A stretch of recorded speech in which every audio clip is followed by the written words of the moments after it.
El Dr. Armando Alducin presenta Tomo 5 del Nuevo Testamento. Escucha la palabra de Dios y conoce con nosotros las revelaciones de la Escritura. Escudriñaremos la primera carta de Juan y Apocalipsis a través de 113 audioconferencias, en donde escucharemos las profecías, advertencias y exhortaciones que Dios ha realizado, con temas como la Trinidad, mensaje a las iglesias, el falso profeta, crecimiento espiritual, el pecado de muerte y más. Atesora la palabra y busca el crecimiento espiritual a través de 113 audioconferencias del Dr. Armando Alducin.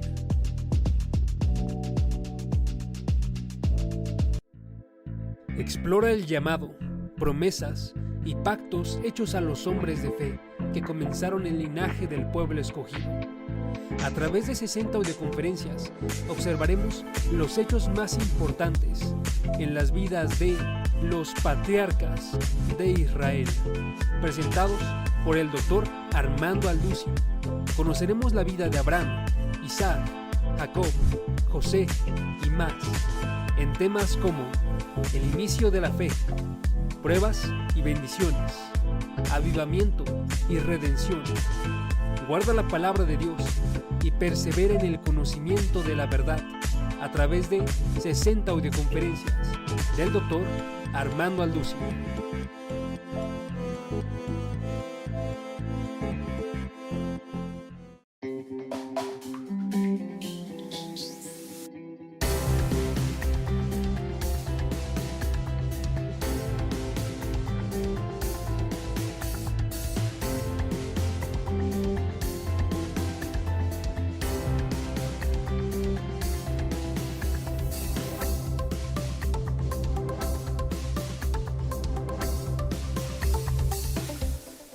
Vamos a dar inicio a una conferencia extraordinaria, un estudio maravilloso, donde vamos a poder descubrir y seguir las huellas del anticristo.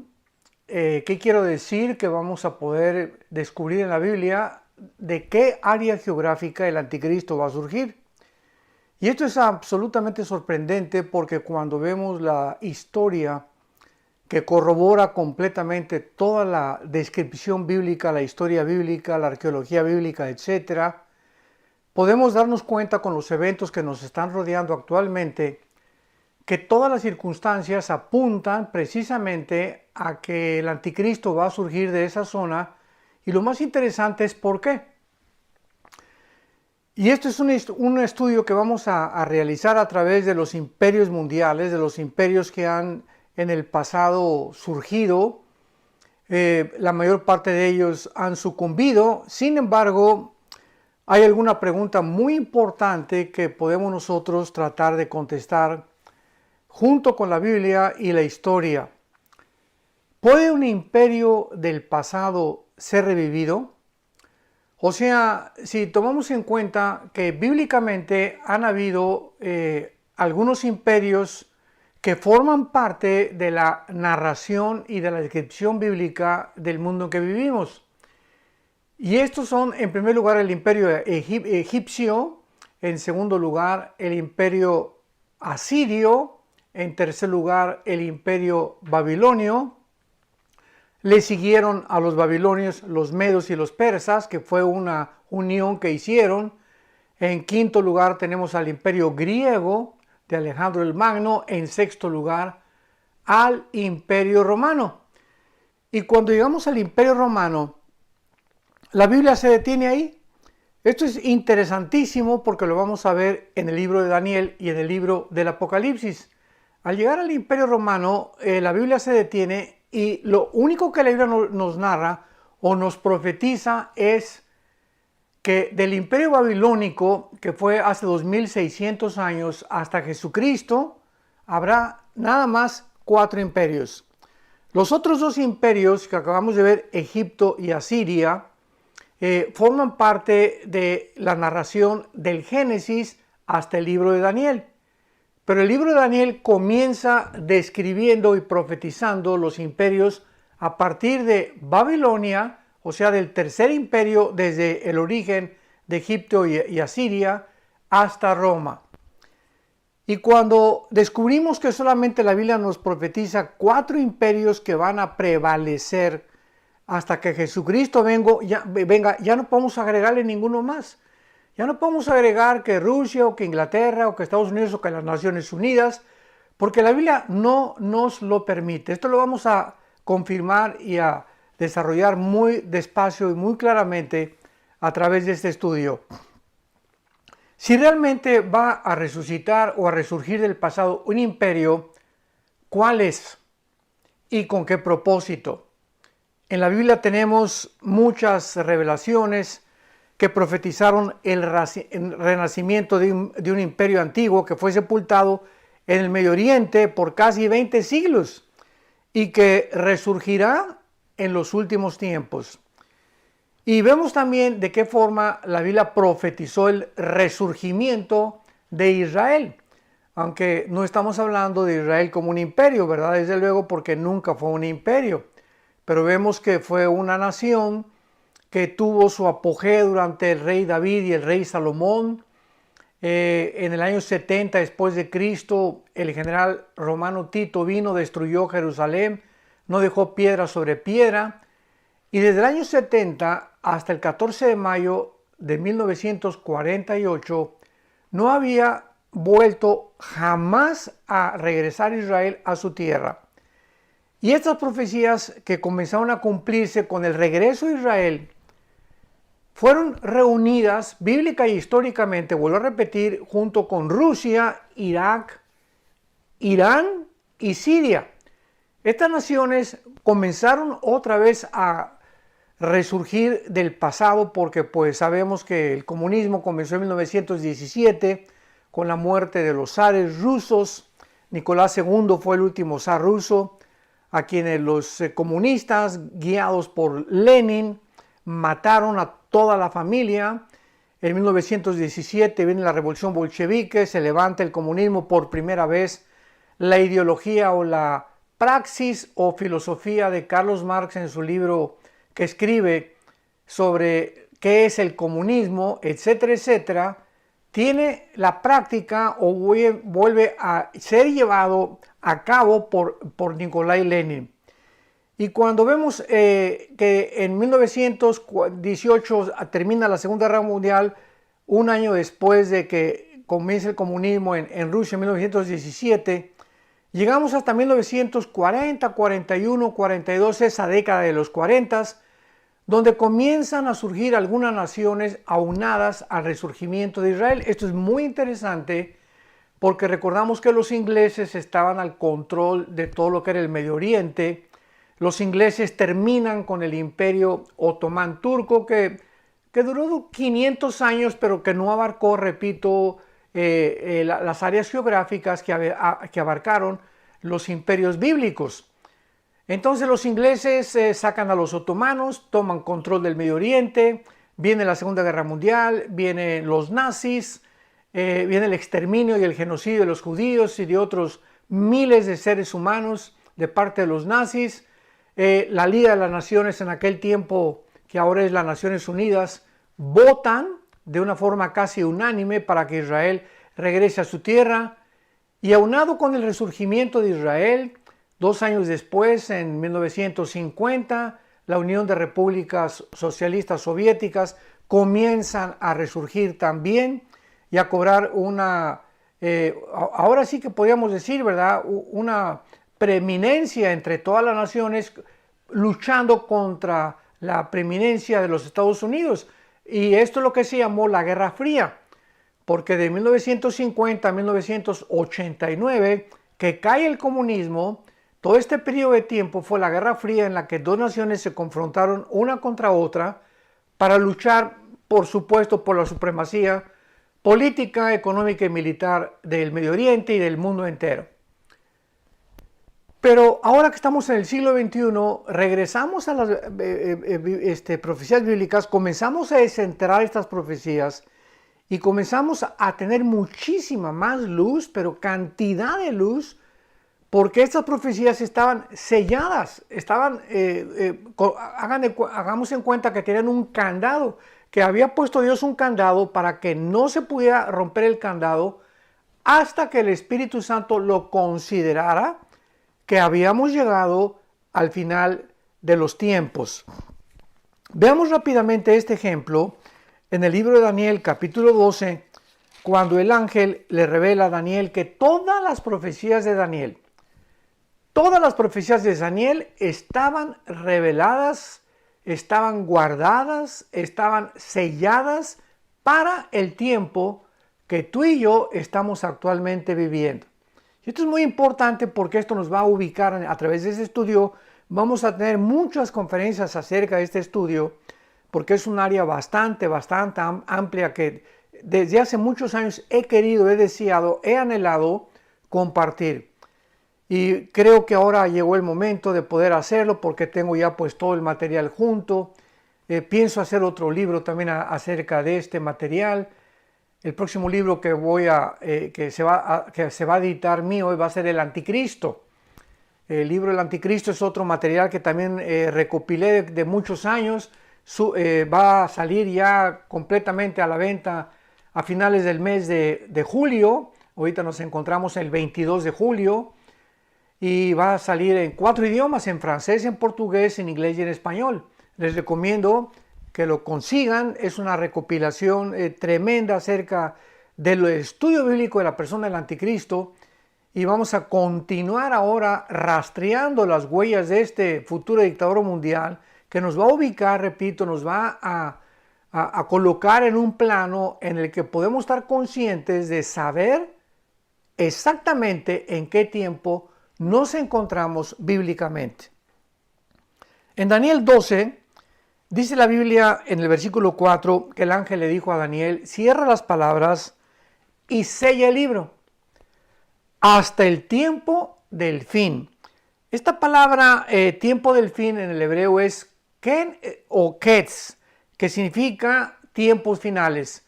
Es con E de Enrique, T de tío y H. Y ketz es con Q, tal como suena, Q, U, E, T y Z, ketz. Ketz. Esta es la frase que se usa en el hebreo para describir muchas veces los tiempos finales. Y cuando le está diciendo el ángel a Daniel, estas palabras ciérralas hasta el tiempo del fin, tenemos que diferenciar entre el tiempo del fin de Israel y el tiempo del fin de la iglesia. El tiempo del fin de Israel terminará en la semana 70 de Daniel, en los 7 años de tribulación.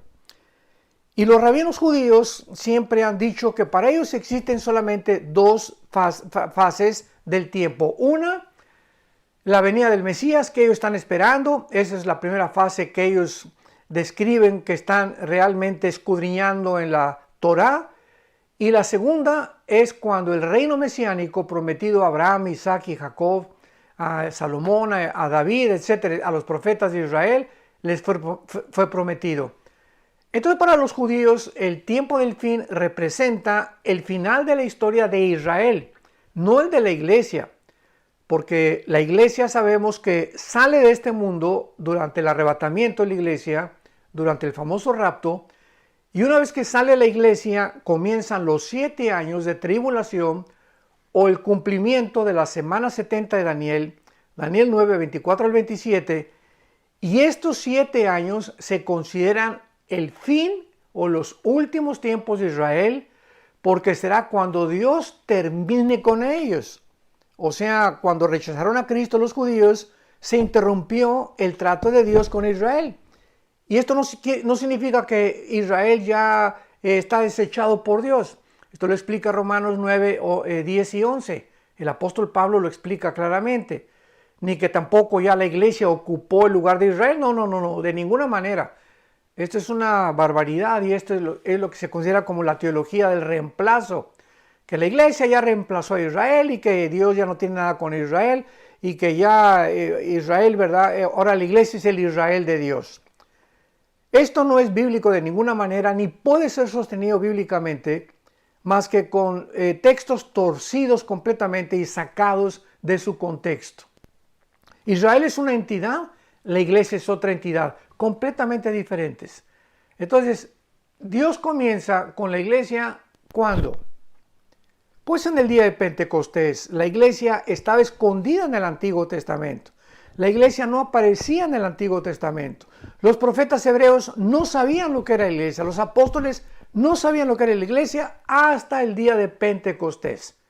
Cuando el Espíritu Santo cae en la reunión que tenían, Hechos capítulo 2, son bautizados con el Espíritu Santo, o sea, fundidos en el cuerpo de Cristo, porque la iglesia es el cuerpo de Cristo, Él es la cabeza, nosotros somos la oreja, las manos, los pies, etcétera, etcétera. Es un cuerpo místico, como lo explica Efesios capítulo 5, y ahí nació la iglesia, y la iglesia era un secreto, era un misterio que se le revela al apóstol Pablo en Romanos 16, en Efesios principalmente 3, Efesios 3 del 1 al 7, donde Pablo claramente lo dice, es un misterio que Dios me reveló a mí.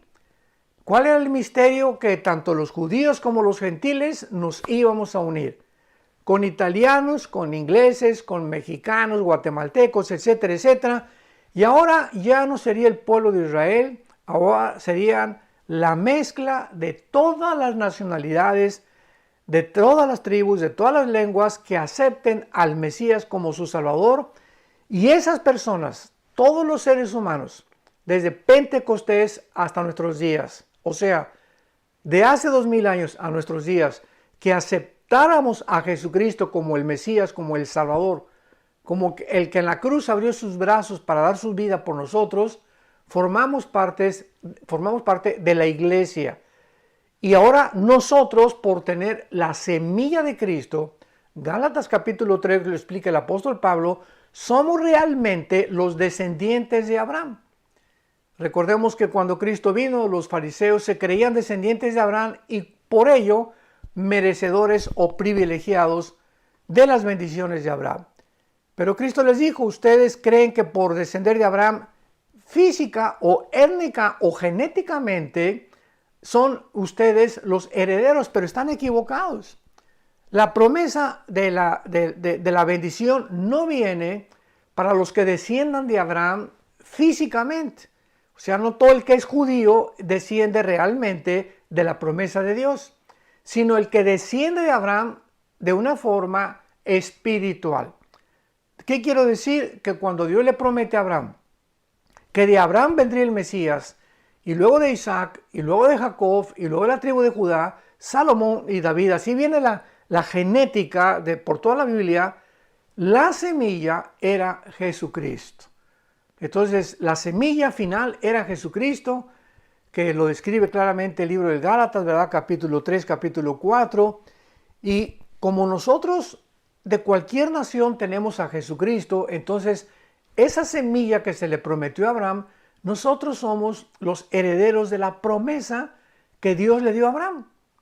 Y las promesas que le dio a Abraham, somos la iglesia, los beneficiarios de esta promesa. Porque hemos realmente participado de la vida, del cuerpo, de la sangre de Jesucristo, como es la iglesia. Esto es muy importante, porque cuando despejamos todas estas dudas, podemos comprender un poco mejor las profecías bíblicas. Para entender que Israel es una entidad, la iglesia es otra entidad, y que los últimos tiempos de la iglesia comenzaron en Pentecostés y terminan con el rapto de la iglesia. La iglesia es sacada en el arrebatamiento y ahí Dios, ya vamos a estar en el cielo, en el tribunal de Cristo. Romanos 14:10, 1 Corintios capítulo 3 del 10 en adelante, donde seremos juzgados por las obras, no por la salvación. Nuestra salvación ya está segura en la muerte de Cristo en la cruz. Y entonces Dios se vuelve, como lo prometió en Romanos 9, 10 y 11 al apóstol Pablo, Dios se vuelve, regresa a levantar a Israel, a meterlos al horno, que son los 7 años de la tribulación, a la purga, a la purificación que ellos necesitan atravesar para que ellos puedan comprender su oscuridad espiritual en la que se encuentran y que Jesucristo, Yeshua HaMashiach o Yeshua es el Mesías. Al final de la tribulación lo van a comprender. Dice Romanos 1:8, mirarán al que traspasaron y harán lamentación. Dicen Zacarías 12 y Zacarías 14 también que cuando se ha derramado un espíritu de gracia sobre los judíos, comprenderán que realmente vivieron una oscuridad espiritual. Y entonces Jesucristo regresa con nosotros en la segunda venida al terminar con Israel para que junto con Israel entremos al reino mesiánico, a ese milenio descrito en Apocalipsis 20 más de 6 veces, casi 7 veces, y al reino mesiánico prometido a Abraham, a Isaac y a Jacob, que heredarían la tierra para siempre. Porque jamás hasta este momento nunca pudieron lograr conquistar ni vivir en la tierra prometida. Fueron parte de la tierra prometida, Josué consiguió algunas partes, vino el libro de los jueces, vino la apostasía de Israel, pero no será hasta el milenio cuando ese reino mesiánico físico, terrenal, visible, sea experimentado por los judíos y por nosotros como la iglesia. Entonces, cuando en Daniel 12:4 dice la Biblia, cierra las palabras y séllalas hasta el tiempo del fin, hemos podido comprender hasta este momento que estas profecías están selladas hasta el final de los tiempos, que es el tiempo donde estamos tú y yo viviendo. Ahora, muy bien, hay una conexión romana importantísima para estos tiempos. Porque de acuerdo a la visión que Dios le dio, el sueño que Dios le dio a Nabucodonosor, el rey de Babilonia, hace 2585-86 años, era la visión de una grande estatua, gigantesca, con la cabeza de oro, los brazos y el pecho de plata, el vientre de bronce, las piernas de hierro, y los dedos de los pies de las piernas eran una mezcla de hierro mezclado con barro. Este sueño perturbó profundamente al rey Nabucodonosor y sabemos que la mayor parte de los dictadores, césares, imperios, dictadores del pasado, ¿verdad?, han tratado siempre de buscar a los brujos, a los astrólogos, a los hechiceros, a los médiums para que les puedan revelar el futuro. Y cuando el rey Nabucodonosor ya no encuentra ninguna respuesta ni de astrólogos, ni de brujos, ni de adivinos, ni de magos, le mandan a hablar a Daniel. Todo esto lo estoy resumiendo rápidamente. Muchos de ustedes ya conocen esta historia. Daniel, Dios le revela el sueño a Nabucodonosor. Y Daniel explica a Nabucodonosor que la cabeza de oro de la estatua representa su reino. Todo está en el capítulo 2 de Daniel. Tú eres esa cabeza de oro, le dice Daniel a Nabucodonosor. Y después de ti, veamos que como Daniel, hace 2600 años, describe en la Biblia la continuidad o la sucesión de todos los imperios que la historia nos corrobora, nos confirma que así fue. O sea, cuando venimos a la Biblia no venimos a un libro de anécdotas, ¿verdad? O de mitos o de leyendas, como el libro de Carlos Darwin, El origen de las especies, donde encontramos un idioma, un lenguaje que dice, pues puede que, a lo mejor, chance y, no estoy seguro. Eso no tiene nada de científico. O los libros de Carlos Marx, ¿verdad? Podemos escuchar nada más puras filosofías de ideologías, de gobiernos, que tal vez si derrumbamos la clase de la burguesía, el proletariado puede realmente conquistar el gobierno y repartir el dinero y las clases van a vivir felices y contentas. Todas estas políticas, ideologías, pseudocientífico que encontramos en muchos libros, no es más que eso nada más. Especulaciones, hipótesis, filosofías de hombres como tú y como yo. Pero cuando venimos a la Biblia encontramos la historia detrás respaldando lo que Dios dice. La arqueología, la química, la física, la biología, la fisiología, la cardiología y todas las disciplinas académicas que podamos mencionar. La Biblia es un libro exquisito en literatura, en poesía, en todas, repito, estas disciplinas de artes, de académicas, etcétera, etcétera. Por eso se llama la palabra de Dios.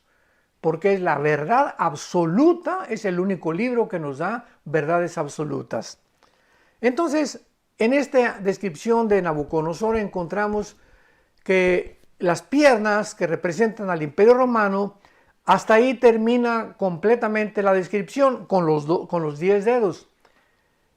Y cuando Nabucodonosor, esto es importante, cuando Nabucodonosor estaba viendo la estatua, vio una piedra que venía del cielo y pegaba contra los dedos de la estatua y toda la estatua se desmoronaba.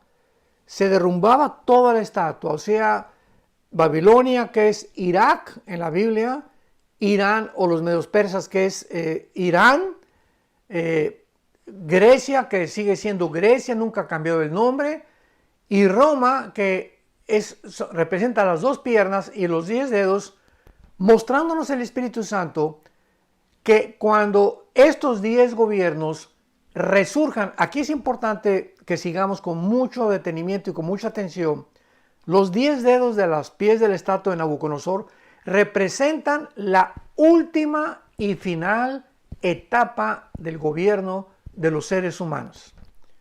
Porque en ese momento la piedra representa a Jesucristo, ahí lo dice Romanos 2, golpea la estatua y cuando golpea la estatua, esos mismos imperios son derribados. Mostrándonos con esto el Espíritu Santo que cuando Cristo regrese, estos mismos imperios van a resurgir del pasado. Van a estar vigentes otra vez y van a ser levantados a través de la historia para formar los 10 dedos de la estatua donde la piedra o Jesucristo golpea y Cristo termina con el imperio final del anticristo que estará formado por los 10 dedos y que representan más adelante en Daniel 7, Daniel 8, Apocalipsis 12, Apocalipsis 17, los 10 cuernos son la representación de los 10 dedos de la estatua de Nabucodonosor, porque los cuernos también en la Biblia representan reyes y reinos. Entonces, el gobierno final del anticristo estará formado por 10 naciones. Se van a unir 10 naciones, un G10. Y cuando oigamos, hasta que oigamos, que 10 naciones, 5 del Medio Oriente y 5 de Europa. ¿Por qué 5 del Medio Oriente y por qué 5 de Europa? Porque las dos piernas de la estatua representan la división del Imperio Romano en Constantinopla y en Alejandría, en el Oriente y en el Occidente. Dándonos a entender con esto el Espíritu Santo que el antiguo Imperio Romano abarcó el Oriente y el Occidente tal como la historia nos lo corrobora. Entonces, como 5 naciones de un dedo representan al Oriente y los otros 5 dedos de la pierna izquierda representan al Occidente, el gobierno del anticristo, esto no hay para ningún lugar donde hacernos. Es tan clara la Biblia. No tenemos que estar especulando que Rusia y que porque el dragón representa a China y que porque Estados Unidos o que las Naciones Unidas. Se han dicho tantas barbaridades acerca de esto, porque no dejamos que la misma Biblia se explique por sí misma. Esto es clarísimo. Estos 10 dedos representan la última forma de gobierno mundial y forzosamente tienen que descender, tienen que salir de las naciones que formaron las dos piernas, o sea, el gobierno romano. Y este es donde vamos a introducirnos y donde vamos a detallar profundamente en estas conferencias. De ahí tienen que salir de las naciones que formaron el imperio, no solamente de la Unión Europea, porque la Unión Europea fue el inicio en 1957 de la formación del Imperio Romano. Ahí comenzaron a varios franceses y alemanes a tener la idea brillante de unir a Europa bajo un gobierno, bajo una moneda que se formó la Unión Europea, y entonces en el 57 se firmó el Tratado de Roma, y esto fue el inicio apenas del futuro imperio que la Biblia profetizó. Porque el Imperio Romano no solamente se basó en Europa, el Imperio Romano abarcó norte de África y naciones del Medio Oriente. Entonces vamos a ver que las naciones del Medio Oriente que van a formar parte con naciones de Europa se van a formar. Se tienen que unir 5 naciones del Medio Oriente y 5 naciones de Europa o de Occidente, y cuando oigamos que hubo un G10 de una unión entre Oriente y entre Europa, que va a ser algo sorprendente y asombroso, cuando estas naciones comiencen a gobernar el mundo o a imponer protocolos de una de estas naciones, lo vamos a ver, me estoy adelantando y haciendo un resumen tremendo, de una de estas naciones saldrá lo que la Biblia le llama en Daniel 7 y Daniel 8 el cuerno pequeño, que vamos a ver claramente que este cuerno pequeño es y representa o simboliza al anticristo. Entonces el anticristo sale de una de estas 10 naciones que formaron 5 el oriente y 5 el occidente, y vamos a comprobar, porque esto es lo emocionante de este estudio, que de las 5 naciones del Medio Oriente y las 5 naciones de Europa, el anticristo surge de una de ellas y va a surgir de las naciones del Medio Oriente. Y vamos a ver exactamente de qué nación del Medio Oriente va a surgir el anticristo. Esto es clarísimo también en las Escrituras. Entonces, a través de todo esto que hemos visto hasta este momento, podernos darnos cuenta, ¿verdad?, que pues la historia fue profetizada de una forma que solo Dios lo pudo hacer. Después de que el rey Nabucodonosor tiene este sueño y después de que comienza Daniel a interpretar los sueños de Nabucodonosor, ya entramos claramente al capítulo 7 de Daniel, donde aparecen 4 bestias, que aparece un león, un oso, el león es Babilonia, el oso representa a los medios persas, y el leopardo que representa a Grecia.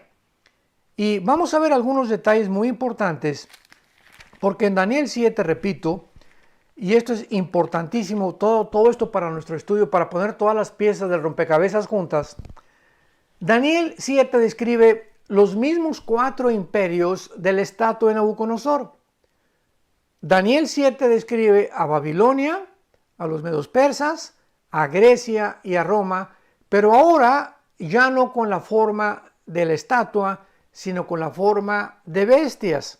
Ahora Dios, desde otra perspectiva, nos está mostrando, ¿verdad?, que realmente detrás de estos imperios, por lo cual se les llama bestias, una bestia es diferente de un animal. Nosotros le decimos a un borreguito, le decimos a un caballo, a un perro, ¿verdad?, animalitos domésticos, pero bestias depredadoras, sanguinarias, crueles, ¿verdad?, son como las hienas, los tigres, el leopardo, los leones, etcétera, etcétera, como en el mar o en los océanos, los tiburones u otros peces, ¿verdad?, que andan por ahí en forma de depredadores, el más grande comiéndose al más chico. Esta es la razón por la cual en el capítulo 7 ya se describen estos mismos imperios como bestias y lo vamos a corroborar.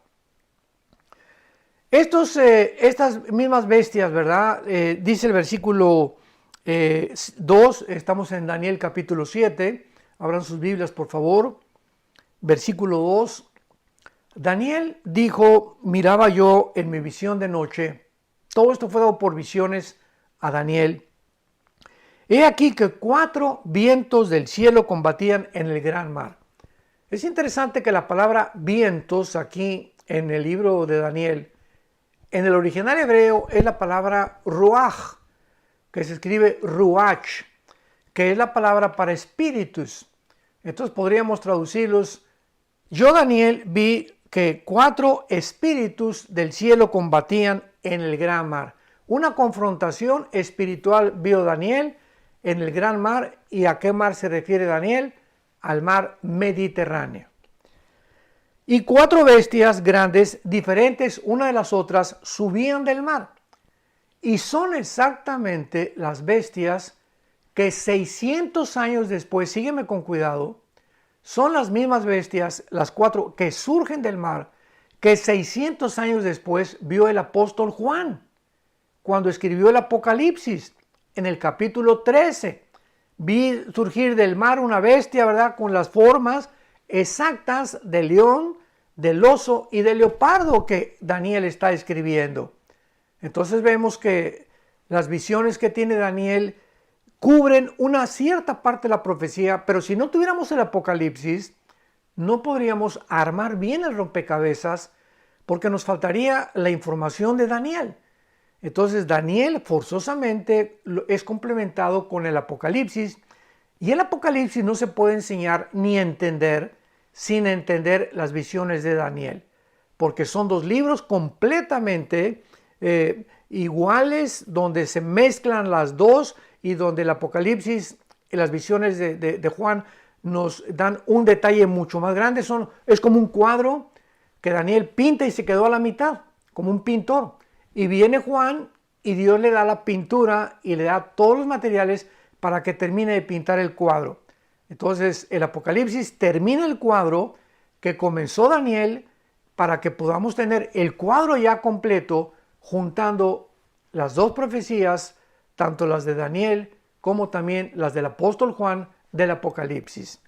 Y esta es la forma de interpretar la Biblia, uniendo precepto sobre precepto, línea sobre línea, juntando Zacarías con Ezequiel, con Daniel, con Joel, con el Apocalipsis, para no comenzar a tratar de, pues yo pienso. O hay también muchos personajes que dicen, pues le pedí al Espíritu Santo una revelación especial para que me dijera qué significan los cuernos o qué significa esto y aquello. Y esto es inútil, ¿verdad? Porque ninguno de nosotros somos especiales. Dios no hace acepción de personas con ninguno de nosotros. Dios no tiene consentidos. Entonces lo que Dios nos revela ya está revelado en la Biblia. Y si tú quieres tener una revelación especial, no le digas a Dios una revelación especial, ponte a estudiar la Biblia a través de muchos años, porque esto requiere muchos años de estudio, y el Espíritu Santo, cuando hay diligencia de parte nuestra, comienza a revelarnos cosas escondidas que vamos a entender. ¿Por qué las vamos a entender? Porque hemos prestado diligencia, solicitud, perseverancia en el estudio de la palabra de Dios. Como Jesús dijo, escudriña las Escrituras. Esta palabra escudriñar es hagan pozos, no la leas tan superficialmente. Espíritu Santo, tengo una revelación especial y quiero tener un sueño especial y una visión especial. No, Dios nos va a dar ya todo está completamente revelado y ya no hay nada absolutamente que Dios nos quiera decir más lo que está en la palabra de Dios. Y así nosotros podemos caminar por un camino seguro y firme, sabiendo, ¿verdad?, que no son de sueños ni visiones de nosotros, porque ya todos estos sueños y visiones se las dio Dios a los profetas hebreos y a los apóstoles de Jesucristo. Entonces vemos que dice Daniel en Daniel 7, 4 bestias grandes, una convertían del mar, la primera como león, que es y representa Babilonia. Tenía las de águila. Versículo 5, otra bestia semejante a un oso, el cual representa a los medos y a los persas, o sea, a Irán. El leopardo. Dice Daniel, he aquí otro semejante a un leopardo con 4 alas de ave en sus espaldas, y también tenía 4 cabezas y le fue dado dominio. Y así las descripciones o estos detalles que parecen insignificantes, donde describen a cada bestia, tienen todos un simbolismo con la historia y con las interpretaciones del Apocalipsis. La bestia como leopardo simboliza a Grecia, y nos lo dice claramente, ¿verdad? El libro de Daniel, el capítulo 8, versículo 21, que este leopardo es Grecia, que el capítulo 8 ya aparece peleando contra los medos y los persas, pero no me voy a adelantar. Pero lo interesante también de esto, ¿verdad?, es que con estos detalles aprendemos que ¿por qué se le llama leopardo al tercer imperio de Alejandro el Magno? Por las conquistas tan veloces que solo el Espíritu Santo pudo comparar con un leopardo, porque es de los más veloces que hay de los depredadores en la selva. Y realmente las alas de ave, que también se representan en Grecia, en sus 20 a 33 años de Alejandro el Magno, extendió sus conquistas casi por todo el norte de África, parte del sureste de Europa y parte también del Medio Oriente. Y cuando dice en el versículo 6, capítulo 7, que tenía esta bestia 4 cabezas, son los cuatro reyes que cuando Alejandro el Magno muere, se reparten el imperio griego, y esto fue en Turquía, en Grecia o Macedonia, en Egipto y en Siria. Estos 4 imperios en que fue dividido el imperio griego, también formaron parte del Imperio Romano, porque el Imperio Romano absorbió la cultura helénica y al Imperio griego, y vamos a ver de una forma sorprendente que ya estamos acercándonos Y no quiero ya adelantarme muchísimo. Todo esto fue un resumen de todo lo que vamos a ver, de qué forma de uno de estos 4 imperios en que se divide el imperio griego, de uno de ellos surge el famoso anticristo o el famoso dictador mundial. El carnero representa a Medo Persa, pero no explica por qué el carnero hería los cuernos al occidente, al norte y al sur, ¿verdad? Sin embargo, la historia nos revela que los medos persas extendieron conquistas hacia esas mismas direcciones que menciona aquí en la Biblia, en Daniel 7, versículo 4, ¿verdad? Y 5, claramente lo explica. Y cómo de qué forma en el capítulo 8, versículo 4 y 5 nos explica que el carnero golpeaba hacia esas direcciones esos puntos cardinales. Y así finalmente encontramos claramente por qué Dios nos describe tantos detalles para que podamos nosotros irlos uniendo poco a poco e ir formando en nuestra mente, en nuestro corazón. Oramos en nuestro corazón, en nuestra mente que Dios nos dio para, dice 1 Corintios 2, que tenemos la mente de Cristo. ¿Qué significa esto? Que podemos nosotros, a través del Espíritu Santo que está entre nosotros, Él nos abre, Él es el que nos abre el entendimiento cuando estudiamos diligentemente, cuando perseveramos en la palabra de Dios, cuando vivimos de rodillas y cuando anhelamos ser apasionados por la verdad.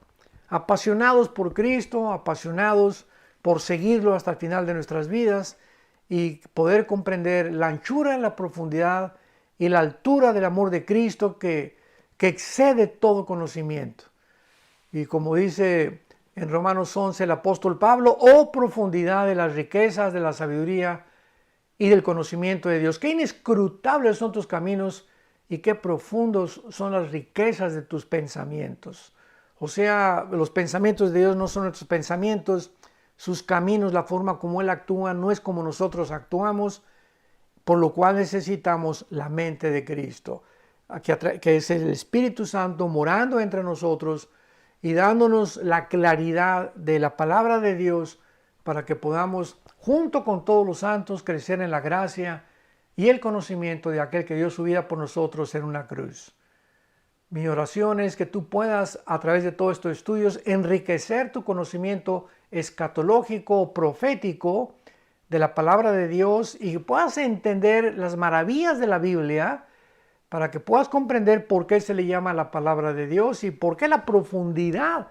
Por eso las personas que no tienen al Espíritu Santo, que se llaman la persona natural, 1 Corintios 2 del 10 en adelante, la persona natural no entiende las cosas del Espíritu Santo porque para él son locura.